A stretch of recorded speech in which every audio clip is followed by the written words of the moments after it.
Hey there, I'm Neil. My pronouns are he, him, and I'm the host of my new podcast, Pause and Rewind. I'll be chatting to changemakers, thought leaders, and role models who all share a common goal. They're striving to make the world a more inclusive place. And let's face it, we need it. Each guest has a unique story when it comes to doing their thing, and we often know who people are in the now. But how much do we really know about them?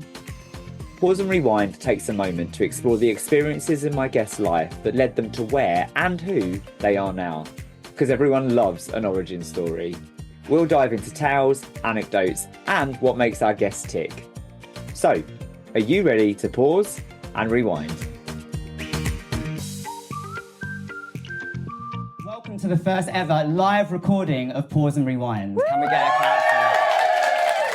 It is so wonderful to be at the Common Press, this beautiful queer, intersectional, beautiful community space, firstly.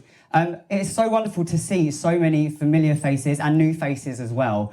Did I think that I'd get to a year of this podcast? Absolutely fucking not. But a whole year later, and this is my 52nd conversation, yes. And so it has been a year's worth of incredible stories. And I look out in this audience, and there's actually quite a few people in the audience who have been guests on the podcast. So can you give me a wave, please? We've got my first ever guest just behind the back raggle. We've got Paul, we've got Marley. So, you know, we're in great company this evening. Thank you so much for everyone who has listened. 52 incredible stories, 52. And I so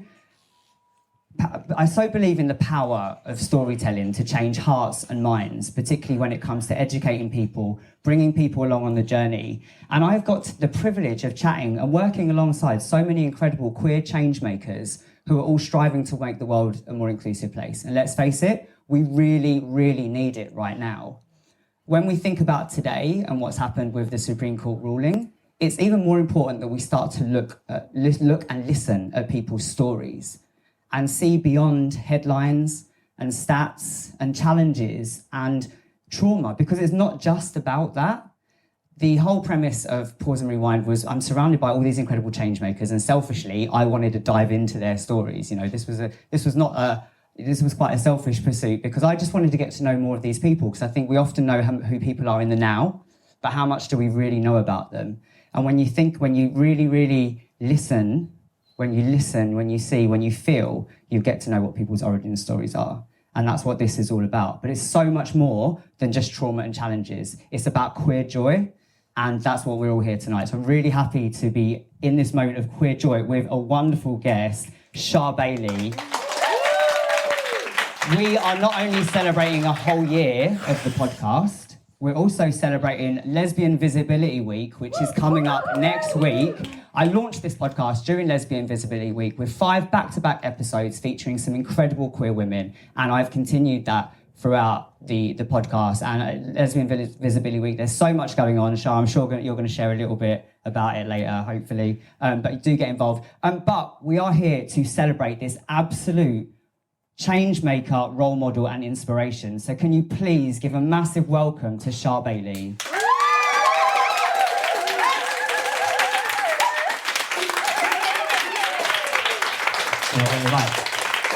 I was told that this was my mic and that was the mic for the audience.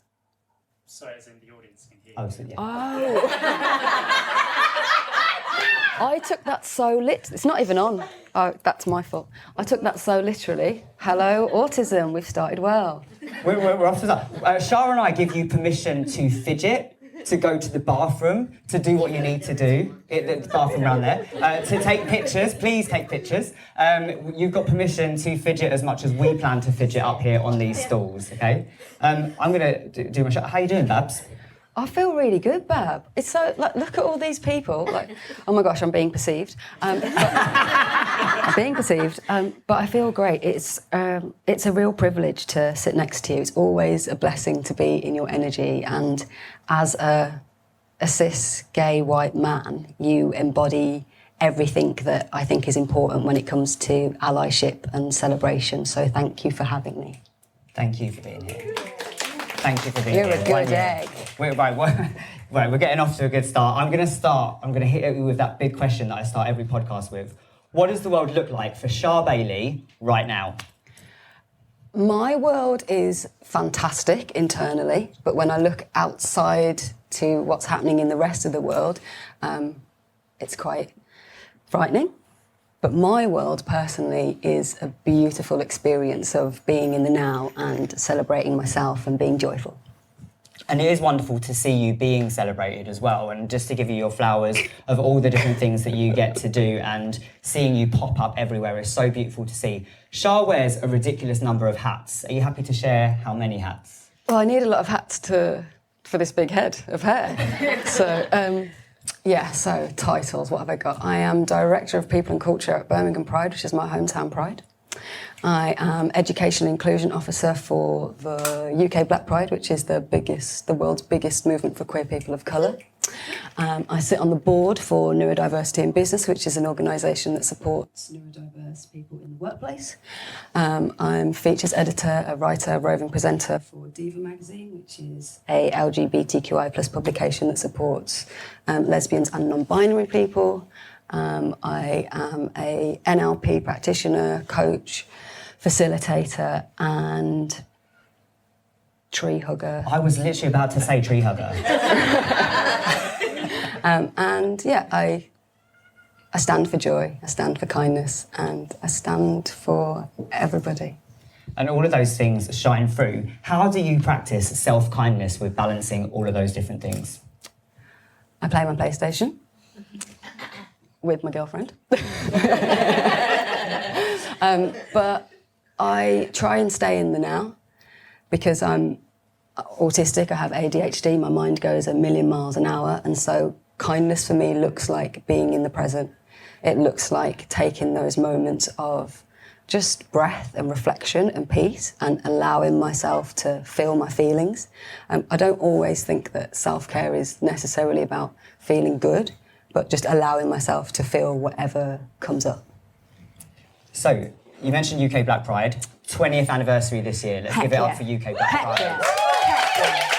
How are you feeling about it? So excited. I'm absolutely buzzing for UK Black Pride. It is my, when I'm at I call it my area, it's not my area, but I run the community and wellbeing stage. That's where we first met. It is. Ah, meet cute.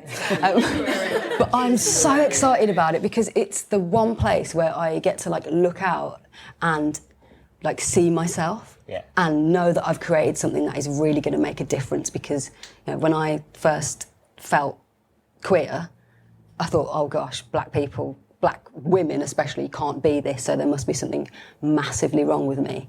And so being in a space where I can convince people that there's everything right with them and there's nothing wrong with them is it's a big vibe for me. If you haven't been to UK Black Pride, do go, because it is my favourite Pride event. Yes! Yeah. And it's so inclusive and wonderful and such a joy to be a part of. You've also got the Diva Awards coming up next week, and you're doing a double act. Oh my God, yeah, I've been promoted. So for the last 5 years, I've been hosting backstage at the Diva Awards, making the behind-the-scenes video, interviewing the winners, judges, sponsors. But this year, I've been promoted, and with my gorgeous girlfriend, I'm going to be hosting the main stage, hosting the event. Have you got your outfit sorted yet? No! If anybody wants to make me a rhinestone jacket with Dyke Wrights on it or something, I'm open to any suggestions. Take in your commissions. When it comes to all of those different things, how do you pick your favourite one? I don't really pick my favourite one, I just pick my favourite moments, because it's not necessarily, all of them have their different challenges, different obstacles, whether that's internally or from society not wanting us to exist. But I jump between all of them because I'm like the archetype of don't give me options, give me everything. Yeah. And so all of it is great and all of it has moments of greatness. So I'm not choosing. I was going to ask you how you pick, because I'm a bit like you, kind of love the different variety and stuff. And sometimes it's hard for me to look at all the different opportunities and think, am I being strategic? Am I just kind of throwing myself and seeing where it lands? So I was hoping for some kind of answer about are you strategic with it, or is it literally just led with your heart? Follow my joy. Yeah. I follow the things that feel good, because if I feel good, then I can create that feeling in other people. And everything I do it's not random, it's all purposeful, but I'm an intersectional woman. I'm black, I'm neurodivergent, I'm brown as well, I'm queer. So it's not about choosing which part of myself I'm going to celebrate. It's about making excuses to celebrate all of them. Here to celebrating all of you and the whole of you. Are you ready to pause and rewind?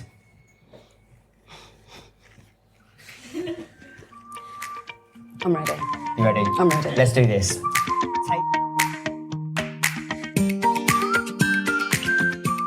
Take us back. Tell us all about Little Char. Little Char. Big hair, big energy. The first big word that I learnt was inquisitive, because my dad said, "You're so inquisitive." And I said, "What does that mean?" And he said, "Exactly that. It means you ask lots of questions." So I was a curious, bouncy, overexcited, energetic, little Jesus warrior. I loved God, I loved Jesus, I loved church, I loved Girls' Brigade, and I was bouncy and joyful, and pretty much how I am now. Now I've got back to the point of unlearning all the things that made me cynical as an adult person. Hardly an adult. Sometimes. But yeah, I was like a happy little joyful ball of energy that just wanted to know everything and know everyone and just be curious about the world. So nothing has changed at all? Nah. I mean, it did change for a while. I went through a cycle, but yeah, landed back to being a happy, joyful, childlike person.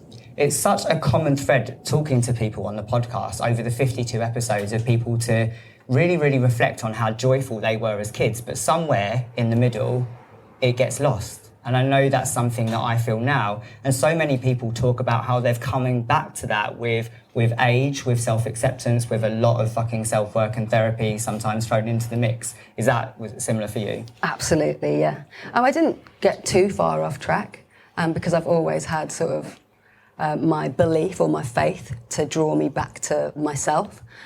But yeah, I did go through some bits and bobs that sort of took me off my path. But I always think there's no such thing as off your path. It just took me to where I didn't think I was going to go, but where I was supposed to go.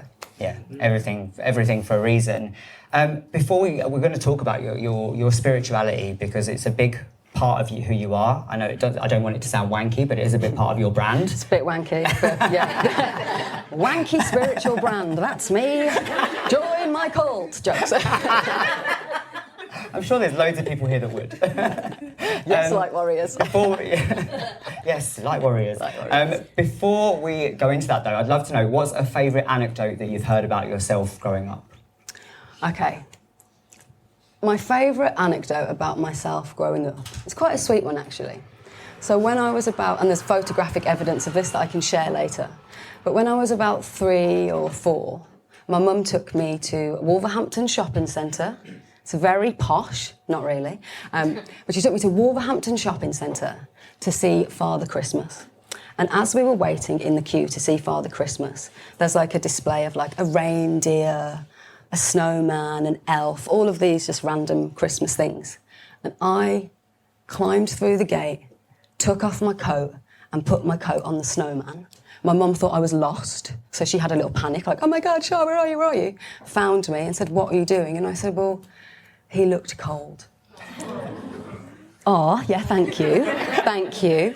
And I think that, for me, I really like that anecdote about myself because it's not really about me, it's about my mum, and that's what she's always instilled in me, just kindness for others. Yeah.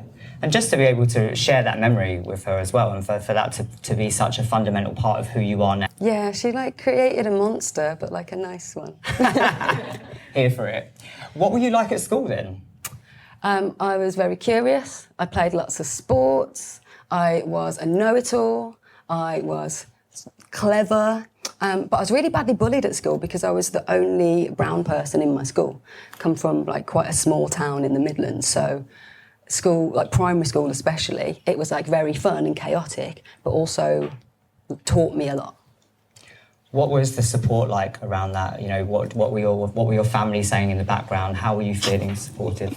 I'm just thinking because my sister's here and she knows exactly how my dad would have been. And so my mum was very much, she was a born-again Christian, and she instilled in me, like, what would Jesus do? And that was very much my mantra in school, like, what would Jesus do?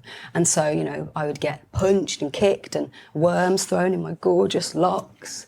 Oh, I know, yeah. And my mum would say, you know, stand up for yourself, but also turn the other cheek. What would Jesus do? And my dad would say, if you don't fucking hit them back, if you don't fucking hit them back, then you're going to be in trouble. And so the support was different from conflicting, but definitely like championed me to stand up for myself and to try and not just take it. Did you fight back? Eventually, yeah. So Ryan, bless him. We won't last name him, but I remember him. I took my dad's advice, and the next time that he came to bully me, my dad said, all you need to do is swing your leg as hard as you can and aim between his legs. And that's exactly what I did. Poor Ryan. I mean, poor Ryan. I don't know if he's okay. I'm sorry, Ryan, if you're listening. But you earned that kick in between the legs. And did he ever mess with you again? He never messed with me again. Didn't even look at me again. And that's the thing. It's so crap that it has to get to that point, isn't it? When you are bullied in school, when you're the one that's told you have to fight back, or I was always told, oh, you're the one that has to leave the classroom. Yeah. Do you think it's better now? No. No. I mean, I do lots of work in schools now, and I think it's different, but I don't think it's better. I think there is still that element of you need to be able to advocate for yourself, you need to be able to speak up for yourself, you need to be able to fight for yourself, and there's, you know, you can't just run to tell on someone. Yeah. It's, you know, I think it's a broken system, but part of it says, like, it's part of growing up. Yeah. What were the repercussions of that bullying later on? Did that continue into secondary school? A little bit, but in secondary school it was more sort of grown up. So learning about scoliosis, which affects mostly women of colour, Jamaican women with the arched back, and people saying, you know, ha ha ha, scoliosis, that's you, Char. Or, you know, we're not going to call you Charmaine because that's too black, so we'll just call you Charlie instead. So it was different, it came in a different form. Being voted at prom as most likely to go to prison, even though, you know, I got great grades and had never been in trouble. But it was just very, the racism was the microaggressions. Just always there? Yeah. Obviously, all of that informs how you show up now. Looking back, was there anything that you would have wished had been different around you from either teachers or parents in terms of how they intervened? No. I don't wish anything could have changed because it made me exactly who I am. And I am, you know, I am lovely. Yes, and I am soft and I am warm and I have empathy, but also I'm fierce. Don't fuck with me. Yeah. I'm not to be messed with at the same time. There is a part of me that is like resilient and can deal with a lot and knows how to protect myself. And also, what's most important for me is I know how to protect other people. Yeah. And I only learnt that from having to learn how to protect myself, and that's a really important aspect of my personality, is that I am very protective, fiercely protective of the people that I love and care about and of myself. Yeah. That advocating for other people, for me, also started from that experience of being bullied. Once I started to stand up for myself, I was able to start standing up for other people. But it's just so, I mean, does that resonate with a lot of people in here in terms of having to fight for yourself and stand up for yourself? Yeah, lots of nods. But it's still quite painful, and I have to say I still carry some of that pain from those experiences. Do you? No. No? It's not pain anymore, because I think pain's quite a big word for me.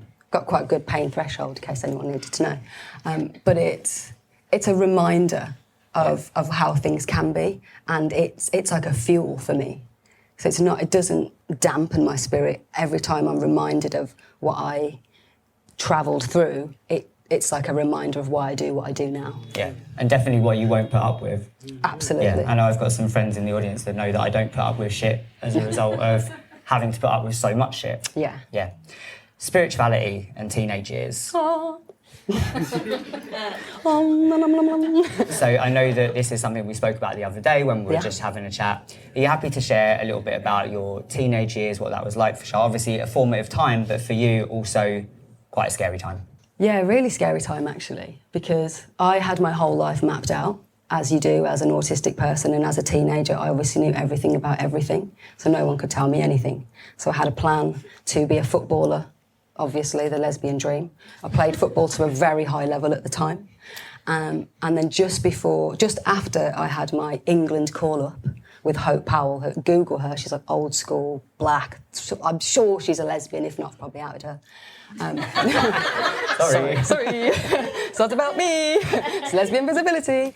But I, had my sights set on doing one thing, and then I collapsed at school and found out later that I'd had a tumour. And so then I had to go through what you go through when you have that. I then got MRSA, so I was in hospital for about 4 months. I missed half my exams. They said, do you want to redo the year? I said, heck no. Just give me what I've got for my coursework. And during that time, that's when I really got deep into my spirituality. I had a near-death experience in an ambulance where, they did the whole clear and brought me back. And during that time, I was really battling with my faith, because it was like, well, if Jesus loves me, as I have been told and as I've been telling everybody, why the heck am I not in America playing football? Why am I in a hospital bed? Why have I got this big scar? Why is all this happening to me? And that was when I really got down to my brand now is spiritually logical, and it's about aligning spiritually and moving logically. And that for me was the time where I got to really do that introspection that lots of people don't get to do until much later in life. And I figured this out, it's key to life, that I really needed to have my spiritual practice, but also find ways to apply what I felt and knew in this horrible, weird world full of disease and dysfunction and bullying and challenges. And so my spirituality became less about my faith and less about like blind faith in something other than me, and more about like actively taking care of myself, actively taking others. It was putting my faith into action. Yeah. So the mantra was always like, who can I help and how can I help them? Who can I help and how can I help them? And trying to create that reciprocity, because for me, every moment from clear became a gift. Like, oh, it's a good job I'm here. What am I going to do with this now? I don't want to waste this new opportunity that I've got to live.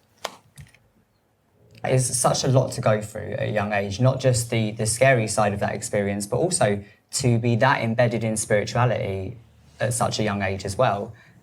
And obviously, many of us will have grown up in religious households. I was subjected to born-again Christians, and I say subjected deliberately, to born-again Christian life for 4 years, which was quite a lot. But to be that embedded in spirituality and to want that for a young age is quite rare. What did people around you think?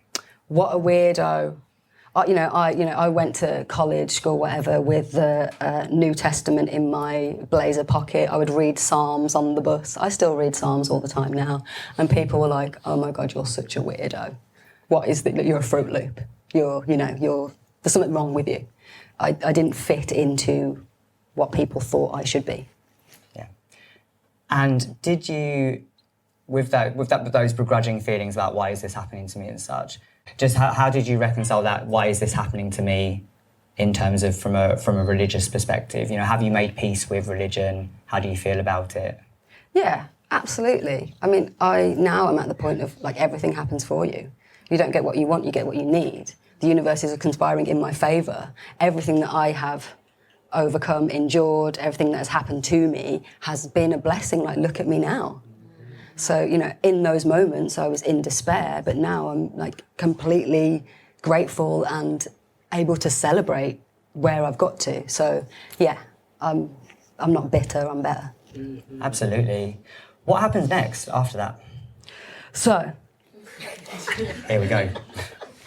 So after this whole like, I'm awakened, aligned spiritually, move logically, I'm not part of the system, then I just became part of the system. I studied journalism and politics, I studied law, I worked in a big corporate, I tried to, hustle hard, team no days off, very much into the personal development world of this is what success looks like. You dream, believe, achieve. I was very like toxic positivity, striving to fill a gap that was probably a hole because I didn't become a footballer, obviously. And I came from a culture of Jamaican and South Asian heritage, so it was all about get a profession, otherwise you are not worthy of anything in the world. And so, I did a lot of exploring, a lot of trying to become something. And then one day at work, in the corporate world, I fainted again. And I went to the doctor, and the doctor said, with your medical history, you really need to slow down, you need to look at your health. And I just thought, oh my God, what I heard was I'm going to die.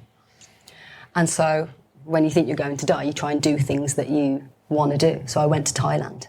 And that's where I I went to Thailand for a while. I was supposed to go for a little holiday, ended up staying there for months. And I found people who really aligned with not necessarily who I was, but who I wanted to be. And so I found other ways to be. And then I started being those ways. Would you say that's around about the time you found a sense of belonging in a tribe? Yeah, I think my first proper feeling of being in a tribe was being with like the woo-woo spiritual people in Thailand. The ones who were like, say same but different. That was my whole vibe. It was like, we're all same but different. We are all one. And that was really like my first sense of like, oh my God, these people read what I read and they think how I think and they talk about chakras. Yes, these are my people. But they weren't people in the sense of the level of intellectual, educational ways that I like to show up in the world. So they had the whole like, let's be bare feet and hug trees, but they didn't have the, let's go into corporate settings and tell, straight white men in suits to shut the fuck up and do better. Which you do so well. I'm so good at that. It's like a special skill. In fact, my girlfriend calls me the white man whisperer. You know the white man whisperer? Because those those archetypal people who are often very difficult to break down barriers with, they're always my best friends. Absolute besties. I've just got the knack. So when you came back, did you maintain it? Did you go straight back into corporate life and get sucked back in again? Or did you make a change? I made a change. I wanted to do what I loved. And I didn't really know what I loved at the time, so I got a job in a call centre just to make some money and pass some time and to meet some new people. And then I worked my way through there. And I started like volunteering at places like UK Black Pride. And I went on Facebook, as you do sometimes when you've not got a job and you're just looking for stuff. And I found a 2-day course in what they just called coaching. The key for me to going on this course was that it was free. So I was like, I'm broke, this is free, it's in Birmingham, off I pop. And so I did a 2-day course in coaching, and I found neurolinguistic programming, and I found business coaching, peak performance coaching. And I was like, I can get paid for doing what I already do with everyone that I know. Heck yeah. And so I started, putting myself out there to organisations that I'd work for. So I did loads of jobs in retail. I worked for, am I allowed to say people I worked for? I worked for lots of different retailers. And then as soon as I started this coaching business, I was like, I know what I'll do. I'll go back to all of these people that I've worked for and all of the shame that I had because I was like, I can't keep a job. There's so many I've changed jobs so many times. My CV is like 6 foot long. But I just went back to all those people and I said, hey, this is what I do now. Do you want to work with me? Have you got any space for me? And they were like, heck yeah, come on in. And so I started doing like morning well-being sessions at Selfridges because I used to work there selling denim. I started doing like visiting Adidas head office and talking about stress management and confidence with their leadership. I started going to the hospitals that I was in and working with like the nurses and talking about inclusion and what it's like for somebody who's intersectional to show up in spaces where they might not necessarily be accepted. And I was like, this is good. Did you realise at that point, though, that you would go on to be the voice of inclusion that you are? No. I just thought, oh, this is a bit of luck, isn't it? This is a bit of a good vibe. Okay, universe is conspiring in my favour. I'm going to go and like try stuff and just have a go and, you know, hope that it lasts and hope that I'm actually doing okay. And yeah, I had no idea that it would like unfurl into this like snowball of a beast of a career. It is a beast of a career as well. Beast of a career. What? When you started to go into those roles, how did you cope with, if you don't mind me asking, about neurodivergence and how that came into it? Because you said flitting between loads of different jobs, unable to focus. What changed with this? Well, it was almost like one thing that really helped was not having to answer to anybody and sort of being able to control my own schedule a little bit, being able to not have to follow anyone else's ridiculous rules, not having to sort of fit myself into a box and being able to show up as me. So all of those sort of neurodivergent things that previously were barriers to me being successful now became almost like, oh God, this is so cringe. I want to say it, but they almost came like superpowers. Superpowers. We're not going to say it out loud. It's like how my mum used to say lesbian. It's my daughter, Shasha's. But they almost became like strengths to me. They became the things that, actually, no, yeah, I do see things a little bit black and white, but when it comes to advising you as an organisation, you need to see the black and white. Yeah. There's absolutely lots of nuance, but it makes sense for me to break this down in this way so that we can put things into action. So it gave me reasons to feel good about the things that I'd felt shame about previously. Yeah. And you do, I mean, I've seen you in professional settings. You really, really seen know you how in professional settings. Yeah, you have. You really have learned how to, you really do channel the importance of advocating for yourself. Do I? You do. Oh. You do. Is that something that you think has it something that's got easier over time? Did you find it difficult? Yeah, absolutely. Because nobody wants to be seen as the problem, perceived as the problem. And I always thought that advocating for myself meant that that I would be putting other people out, that I would be causing them a discomfort. And I never want to be the person who makes somebody else's life harder. Like, that's not what I'm about. So advocating for myself a lot of the time was about asking for something different to what they were giving me. And so it felt like she felt shit. Like, I didn't want to have to say, oh, do you mind, sending me a voice note as well as that email? Or do you mind if we jump on a call and, like, discuss the brief that you've just sent me? It made me feel like, oh, God, I'm not good. But then, your mindset changes and you get to a point where, actually, I want to show up as the version of me that is going to make the biggest impact and the best impact and is going to be able to connect and actually make a difference.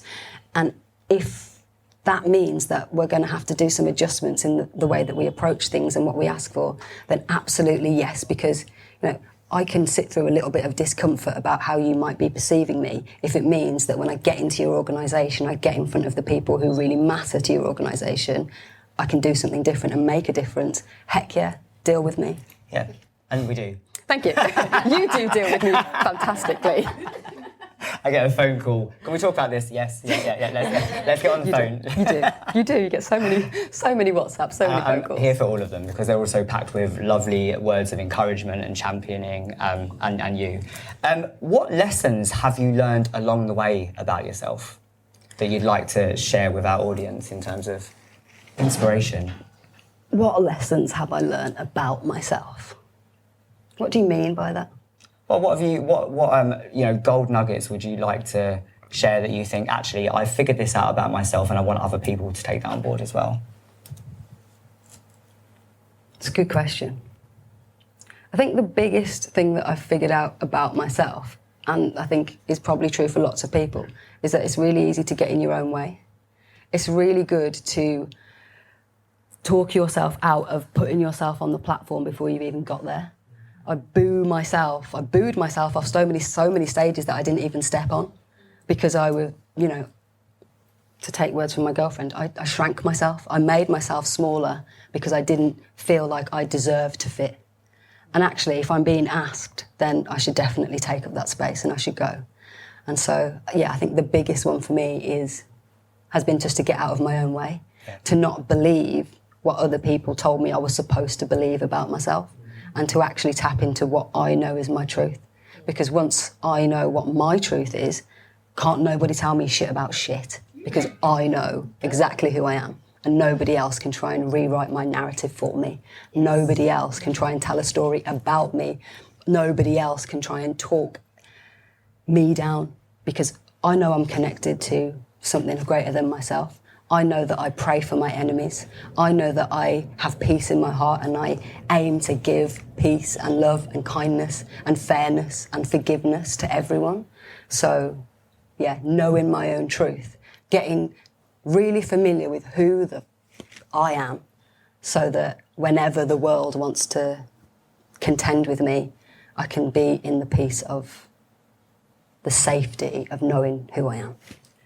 And when you emanate that, people want you to win as well. I have to tell myself when I get up here, and this was a prime example of this, people are here because they want us to win, right? They want this to be a good experience. And when you want the other people to have a really good time as well, and when that authenticity and that unapologeticness and all those things are coming out, it's a two-way street. Absolutely. I believe in reciprocity. I think when I look around the room and I can see like people who I love and people who I care about and people that I have supported over the years, it hasn't been one way.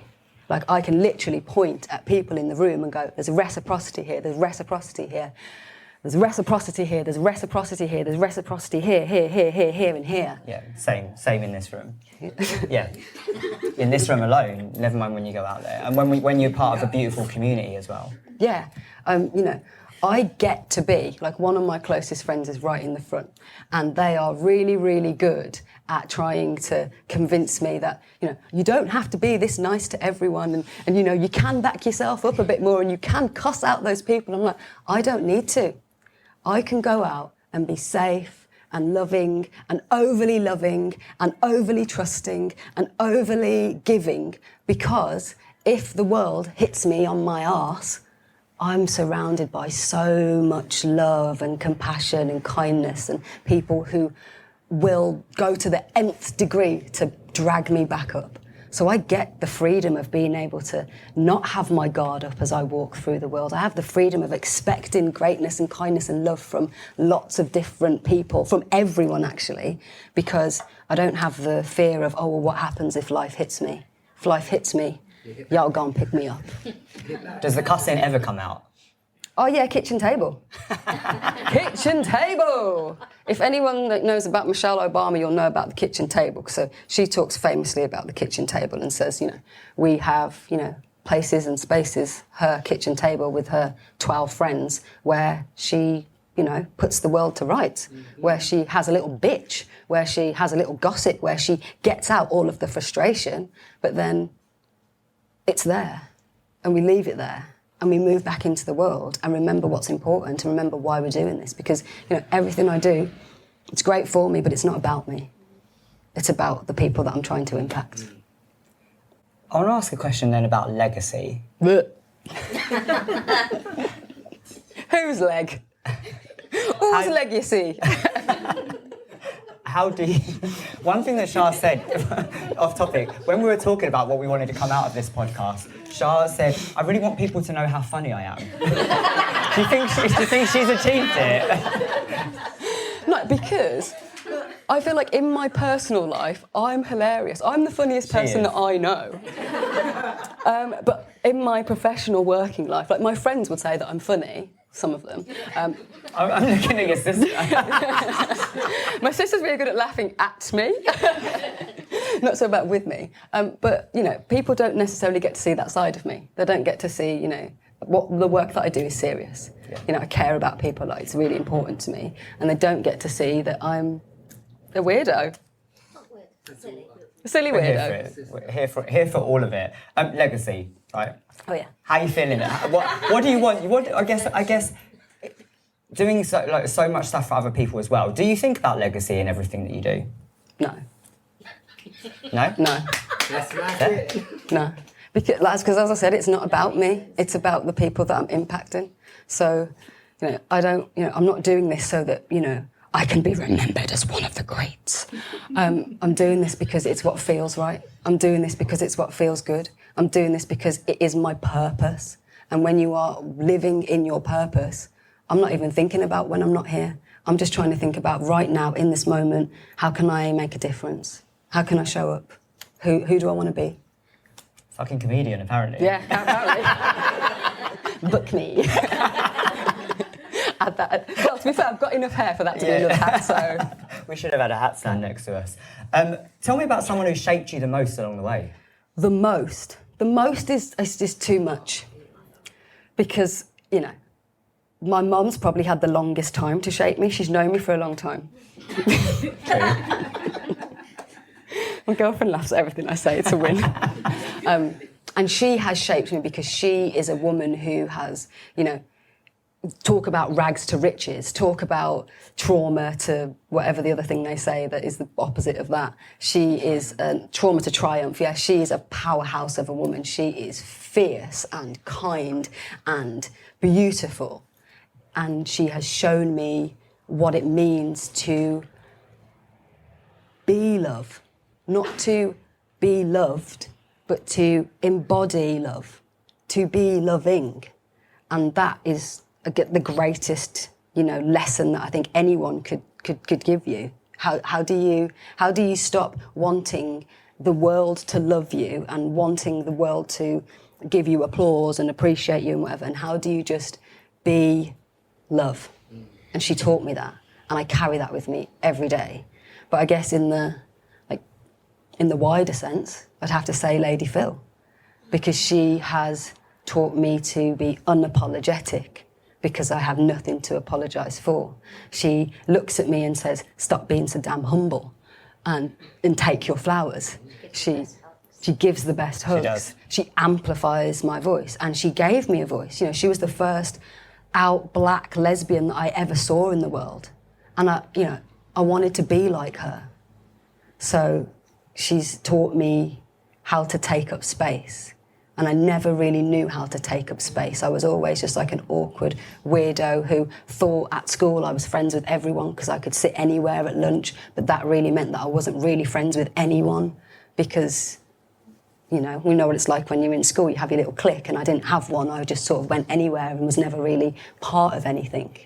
And so she gave me a place where I could belong and gave me the tools to create that for others. So, Phil and Mum. The mother of the movement and the mother of me. Give it up for Phil and Mum, because they are... Yeah. Lady Phil was episode 10. Go listen to it. Episode 10. Final question for this segment. Looking back so far, what are you most proud of to date? I'm most proud of how I love. I'm most proud of, how I connect with other people. Like, I'm most proud of the way that I move through the world. Like, I don't know if it's natural, but I have a really positive outlook on things. Like, I'm not somebody who sees the worst and thinks the worst. And that's such a privilege. So I'm really proud of that. And I think in a professional sense, I'm really proud of every person that I've worked with who is able to look at themselves and look at the world in a different way and see their worth. Because that, to me, I could cry about this, but helping people see how fucking brilliant they are, helping them believe in themselves, helping them know that they're magical. Like, it's not even about being proud of me, I'm proud of them. So beautiful. And you make people feel that. You make me feel that as a person. You make everyone around you feel that. Oh. Lovely. Hug.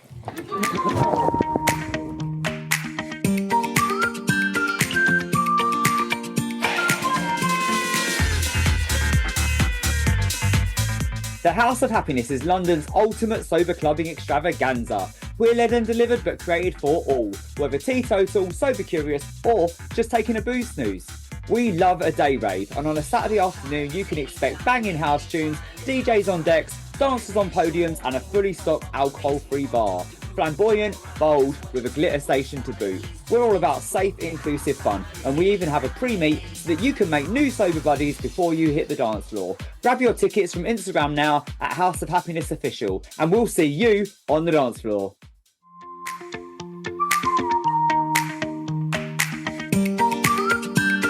Who's ready for some quickfire questions? It'd be this point of the podcast, there'd be an episode of an advert for the House of Happiness. I'm not going to recite it. The House of Happiness is London's ultimate sober club, isn't it? Just come to the House of Happiness and see what it's all about. Char needs to get there. It's true, I do. Quickfire questions. Are you ready for some quickfire questions, Char Bailey? Yes, let's do it. What album, book or movie has had a lasting impact on you? The Bible. The Bible, still the Bible. Still the Bible, absolutely. The Psalms are beautiful. They are. And it's had a lasting impact on me because I still feel like, although I don't necessarily agree with how it shows up in the world now and the religious wars and blah, blah, blah, blah, blah, still had a massive impact on me, still shaped me, and yeah, I love it. A great book of stories. Yeah, it's a great book of stories. What's a saying you live by and one that you'd put in the bin? Saying that I live by is service to many leads to greatness. And I don't mean greatness as in that, like, I am great, but greatness as in greatness being synonymous with my most joy and my most peace and my most happiness.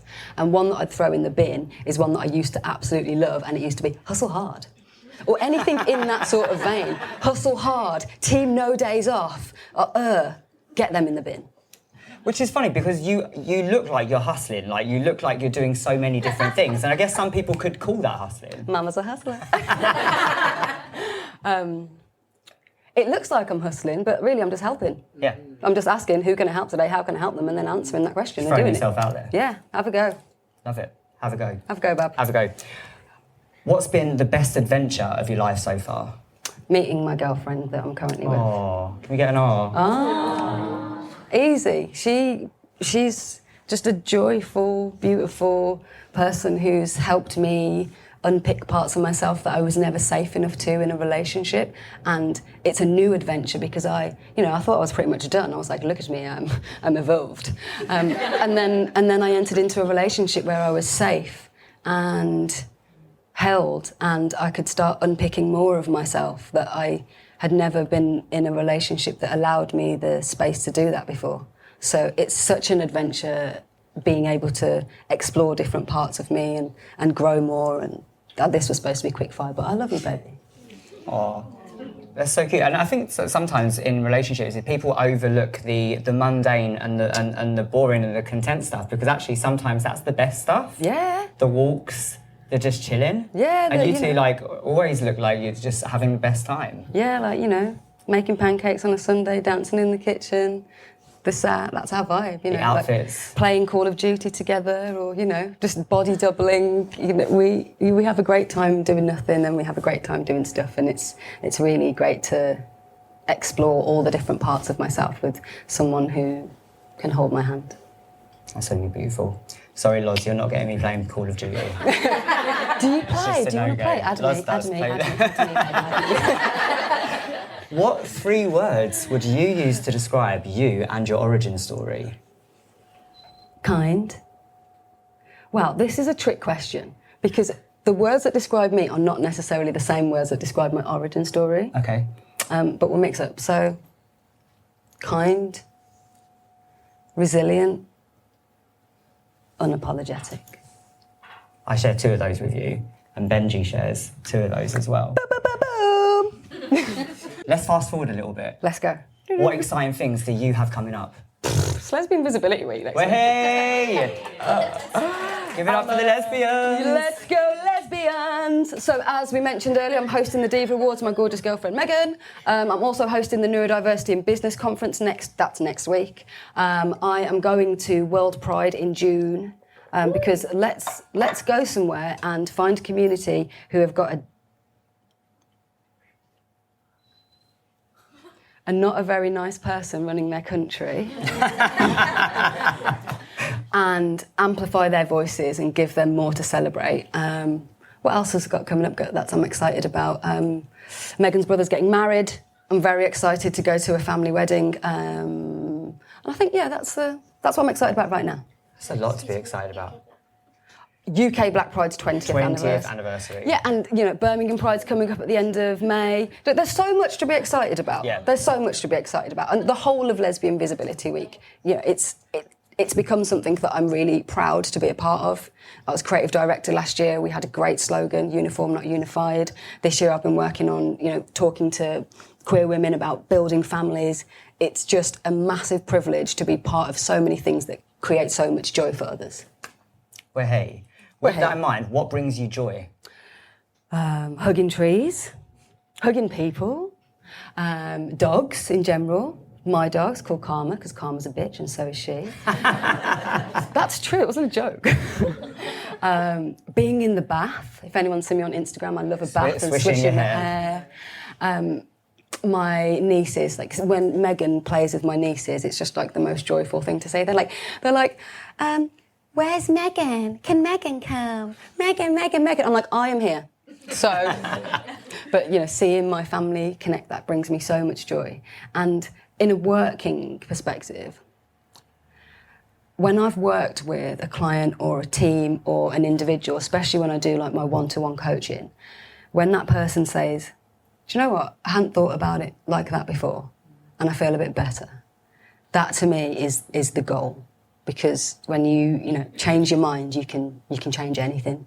And so eliciting that feeling from people brings me so much joy and just makes everything that's hard or everything that's, you know, when I have the days where I feel tired, it just makes it worth it. Thinking about those days, what would you say to anyone wanting to carve out a career in inclusion? Because it is tough. It's not something that you necessarily taught at schools. It's not your career options. What would you say for anyone either wanting to carve out a career in inclusion or simply wanting to create an inclusive space? I'd say don't carve out a career in inclusion unless you actually give a shit. Because there's far too many people who are inclusion consultants and they're not inclusive. So don't work in inclusion unless you can be inclusive. Also, allow yourself opportunity to be included because it's much easier to allow others to feel included when you feel that. So, you know, embody it, be it, like harness it first. And, you know, always ask who's missing. I think there's a lot of ego in this space. There's a lot of, I know a lot and I'm the most inclusive, but be open to learning and connect. The best thing that I was ever told when I was a store manager at Adidas, I had a visit from the global sales director and it was my first day. And he said, what are the best sellers? What was your stock loss for last year? And asked me all these questions that I didn't know the answer to. But what I did know was a guy called Lewis had a real passion for footwear and he would stay all day on the footwear department and sell shoes like it was no one's business. There was a guy called Corey who was amazing with kids and he put him on the children's department and he would just have fun all day and have them really engaged and having a great experience in the store. There was a guy called James who was like a very, very, very neat person, cared about how everything looked and would just do shop floor standards and make everything perfect. And so I didn't have a clue about the business, but I knew about the people. And so, you know, don't worry too much about all of the facts and the figures and the stats. Yeah. Get to know people, care about people, and listen to people. And see them and celebrate them, which is what you do so beautifully. My final question for you is, before we throw it open to you, think about your questions, either for myself or Char, is, do you have any words of encouragement or wisdom for anyone out there, either here in our beautiful audience or beautiful people listening another time, to help them get to wherever they're going? Well, what I would say is that, first of all, you will get there. Trust yourself, love yourself, and know that you're enough. The world is set up to challenge us. Our brains are set up to keep us safe, not to make us happy. So work on yourself, love yourself, and know that you are the magic. Whatever it is that you are seeking probably already exists within you. So look inside yourself, find things to celebrate, and don't be afraid to celebrate yourself. Don't be afraid to be loud, be unapologetic, and take up space. Because we all deserve an opportunity to be seen, to be heard, to be felt, and to be loved. So let the love in. Thank you so much. Please give Char her flowers.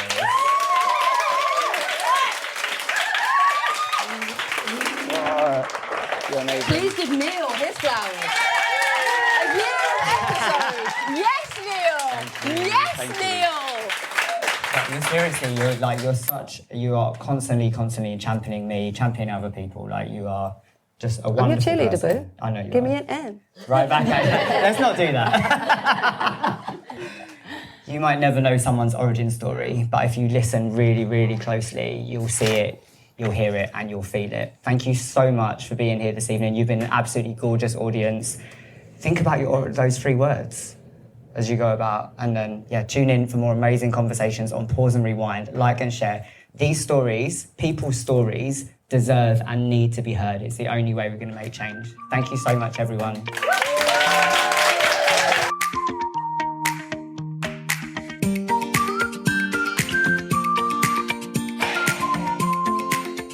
I hope that you enjoyed that as much as I did. What a brilliant evening it was. The audience were fantastic. Char was fantastic. No surprise there.